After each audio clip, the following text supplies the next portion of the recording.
Hi everybody, welcome again to Champion Trading. What we're showing you today, this is a Resina U40 capper. A very robust, high-speed capper rated for 150 bottles per minute. Has 4 tightening wheels, as you can see, double bottle grippers.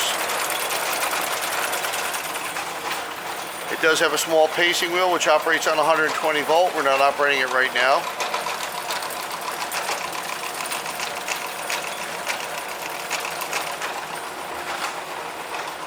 Automatic sorter feeder, readily set up for 28 millimeter right now.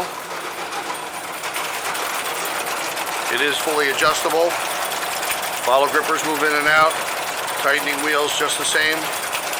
We're operating in the guard's bypass position right now. Allows us to open the guards while the machine is running. We're operating on 440 volts.